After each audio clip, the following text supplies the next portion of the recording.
Yo, I ain't here for the money, I ain't here for the fame. Though it might be nice to own a jet plane, I'ma do it all for you.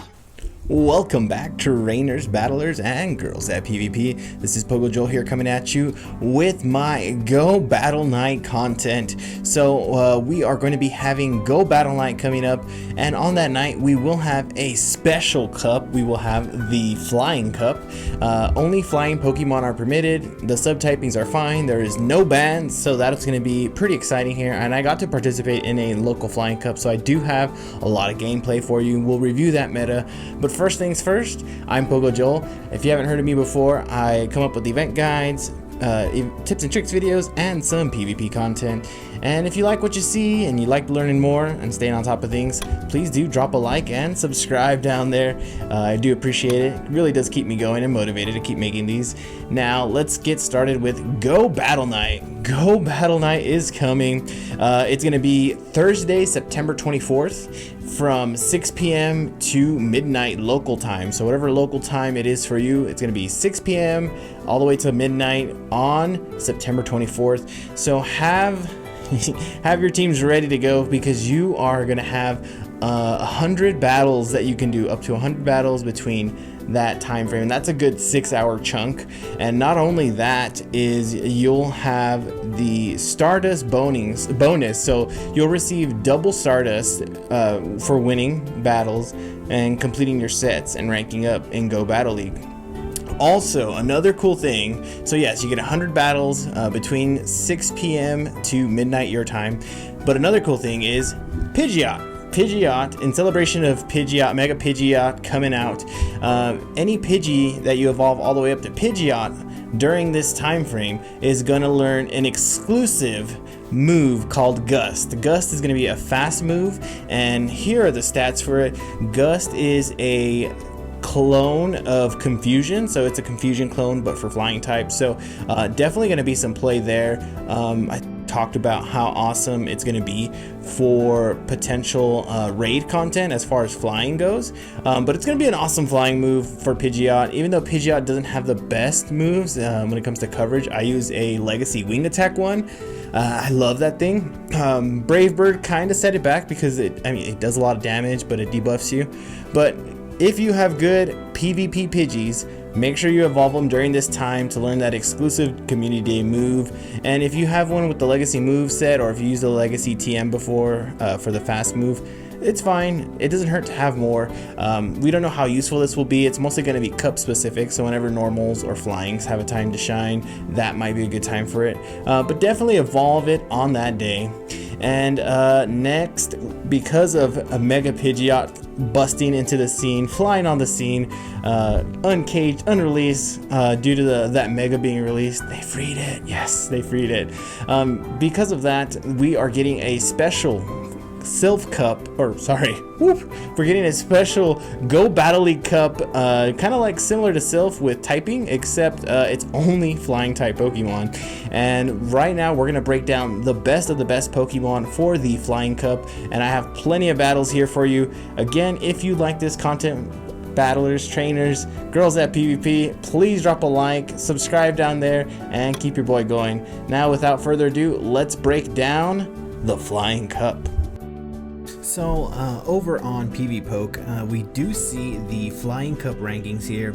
Awesome website and resource to have. Good job, Matt. Alrighty, so with the Flying Cup, we do see the rankings here. I'm not going to really go into too much here on PvPoke, but I will bring up who I believe is the #1 Pokemon in the Flying Cup and kind of why the meta shifted the way it did. And we will have some of these battles playing on the side here. I think #1, it's going to be Aerodactyl. Aerodactyl is the top flying choice because it is a flying and rock type Pokemon. It does a ton of damage with Rock Throw, Rock Slide, and Ancient Power. There are some other moves you could run with it, but those are the two moves you're going to want. You can go straight Rock Slide, or you can go Ancient Power to try to get that boost. It is a move that does have the ability to get a boost for you. Now with Aerodactyl, it has some of the highest win percentages, and it is on some of the top teams here in the Flying Cup. It's really the center of the cup here. It's beating up on Altaria, Zapdos, Articuno, Togekiss, and Emolga. So beating up some of the major groups here. And with the Flying Cup, it's a Pokemon that's a flying type, but the sub-typing is going to be huge for these Pokemon. So with Aerodactyl, you have a flying and rock type Pokemon. Flying is going to be weak to rock, so that makes Aerodactyl with these rock moves really high up in the charts here. So with Aerodactyl, what it really needs to look out for in this cup is going to be Skarmory, Mantine, Gligar, Gyarados, and Gliscor, who's probably a little bit lower here, but this is the core here. This is the anti-meta that's going to be able to stop a lot of things here, so keep an eye out for that. And then we see Mantine here is one of its top counters. That to me is one of the reasons why Mantine is #1 in PvPoke. So we have Aerodactyl able to just hit everything that's flying, which is the whole cup, the whole meta. It's able to hit everything, even against the things that are stronger against it. So Skarmory is probably the top counter from it, and when I was going up against Skarmory, I was still chunking and doing a lot of damage to Skarmory. So look out for Aerodactyls. I assume they're going to be running wild all over the place. Now let's go over to Mantine, who PvPoke has as the #1 Pokemon, and you see it has a huge win over Aerodactyl. But again, those rock throws are still going to be doing a lot of damage, the rock throws from Mantine. But Mantine running Bubble Beam, and Ice Beam. So Bubble Beam will decrease the opponent's attack 1 stage every single time you use it. You could build up to that second move, which is recommended, Ice Beam, and Ice Beam being an ice type attack going towards a flying type Pokemon is going to deal a lot of damage. Not too many things can tank Ice Beams that well in this cup. You have Skarmory and possibly Noctowl as the things that can tank it the most. But other than that, there isn't too much things that are going to be able to tank those. So you definitely have a lot to look out for there. Now, the key wins it's going to have are against Aerodactyl. If you can land that Ice Beam onto Altaria, it's going to devastate it. Skarmory with Bubble Beams and maybe a Bubble Beam or two, and then an Ice Beam can definitely deal a lot of damage. It can definitely deal damage to Togekiss. So basically, you can build up to that Ice Beam and fire off Bubble Beams. So lots of beams from Mantine. I really enjoyed this and was surprised at how amazing it actually did. And then let's go over to Emolga. Emolga is surprisingly one of my MVPs for the Flying Cup. I was surprised at how much I actually used this thing. So Emolga, it's very rare for people to get them right now. 7k eggs, and they were out during one of the recent events. But again, they were difficult to get. If you were lucky if you found one on the nearby during that event. I hatched 2 and I caught 1 in the wild, I believe. I did a lucky trade, and I am using this one. This one is amazing. Emolga with Thunder Shock, Discharge, and Thunderbolt. You are most likely, if you can't afford a secondary move on it because candies are rare, just go Discharge. It gets to it so quickly, it's ridiculously fast. And if the shields are down and you have the second move, Thunderbolt is amazing as well. So it has key wins against Skarmory. It just devastates Skarmory. I love it. It devastates Mantine, so that's some top Pokemon already. It destroys Togekiss, Articuno, and the Shadow Zapdos. which we will get into. It loses to Altaria because Altaria is part dragon, so electric doesn't do as much to it as you would like. And Aerodactyl will hurt. It chunks you really bad. So if you get a Molga into Aerodactyl, be prepared to let your Molga go down, maybe with one shot fired, or you switch out of there as soon as possible. Also with the Gligar and Gliscor family as well. Now the secondary move is going to be the Discharge and Thunderbolt. There's no point in having Aerial Ace in there. And then let's go back over. So one thing that you saw, its key victories there. It beats Mantine. If you go here, you see Mantine is double weak to that electric typing, just because it's water and flying type. In the main series, that'd be like a 4 times weakness, I believe. For Pokemon Go, we'll say it's a 2 times weakness. Now, in the other electric grouping here, we have Zapdos.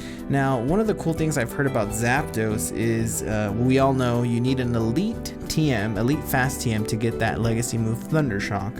And then it has Thunderbolt and Drill Peck. Also, some people might be rocking the legacy, there is a legacy Discharge, I believe, or maybe not.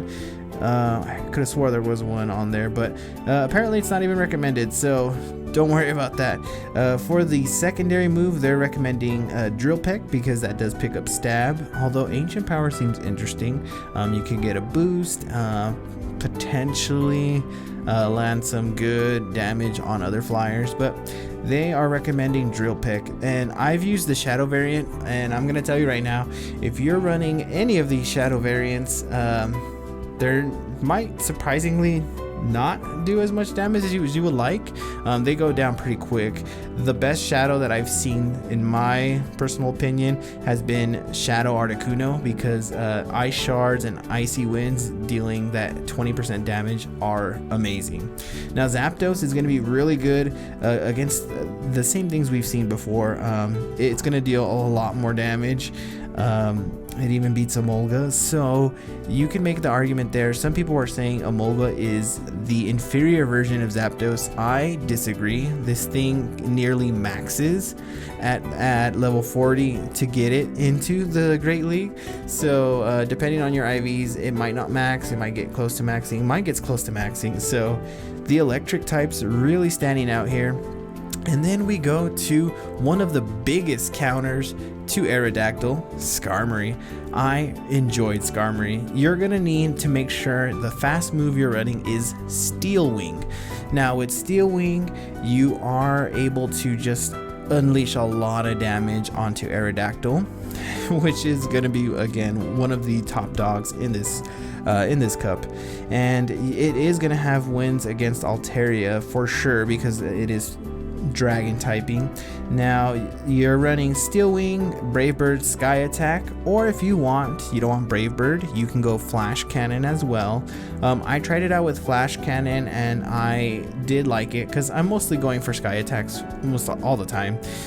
If I'm gonna throw Brave Bird, I feel like that's more of a Hail Mary play, and plus you're gonna take on the damage. So maybe if you're locked in and you don't want to get farmed down, Brave Bird is the play for you. But if you are more interested in Skarmory mirror matches, which might be common, Flash Cannon might be a good option as well. It does more damage. And even against Altaria, if you throw a Flash Cannon, that might be a lot more damage there for you. But you run what you think is best, play around with it, go to PvPoke, check out some sims here. But look at the key wins: Aerodactyl, Altaria, Togekiss, Articuno, and Gligar. So you do have those wins there. And interestingly, it loses to, of course, the electric types, because they deal a good amount of damage to it. But Mantine able to overcome Skarmory. You can go Bubbles and Ice Beams. So interesting there. Oh, and Pelipper making an appearance here. And let's keep going down. But Skarmory was a fun option, definitely a top Pokemon here. And then we have the Articunos, both the Shadow and regular variant. I'm gonna look at the Shadow real quick. They should be the same here. They're gonna be running Ice Shard, Icy Wind, Ancient Power, and if you can't afford a secondary move, do not worry. Just go straight Icy Wind. You'll get the debuff, and you'll get that stab damage, so that same type bonus. So if you can't afford a second move, no biggie. Icy Wind, Ice Shard, those are gonna be your keys to success for sure. So with those key wins, you're going to be destroying Altaria. You're going to be doing good against Mantine, good against Togekiss. Some big wins, I believe, there. Especially when you go into those anti-metas like Gligar and Gliscor, who are ground and flying. It is going to be losing to Skarmory, Aerodactyl, Zapdos, Emolga, Moltres, and Skarmory, Aerodactyl, and the electrics there are a big part of the meta. So Articuno can definitely hang in there with the main meta. You'll have to play around with it and line it up right just to keep it away from those electrics, and definitely keep it away from Aerodactyl. But if you can keep it away from those main threats there, you are going to be doing a lot of damage, because flying is weak to ice, and of course the subtype beans do play a role, but it is going to do a lot of damage. Again, the Shadow Articuno, from what I've seen, does a lot more damage than the regular Articuno. Now we go over to Gyarados, and I think after about the top 13 or so, it really does drop off as far as like usage goes. So I don't know how far we'll go into it, but we do have gameplay for everything. In order to save time, let's actually not dive too deep into these last options here. So Gyarados, you're gonna need Aqua Tail. Waterfall is gonna do a lot of damage to a lot of stuff, and Crunch is a secondary move. If you don't have Aqua Tail, it's definitely not worth your time. It's going to be a weaker version of Mantine doing the same role. Drift Bloom looks interesting here. It loses to a lot of the top meta, but is a pretty safe switch. As far as the movesets, it has access to Icy Wind, which debuffs the opponent, and nothing wants to get hit with Shadow Ball. Now, Pelipper is another inferior version of Mantine. It's running Water Gun, Weather Ball, Water, and Blizzard. Just not hitting the same way Mantine hits, but it is an option if Mantine is not available to you and you still want to run it. Then you have the Dragonites running Dragon Breath, Dragon Claw, not looking so good. They do lose a lot to the top meta there. Yeah, not looking good, even if the Shadow variant. Shadows outside of Articuno, not looking so good.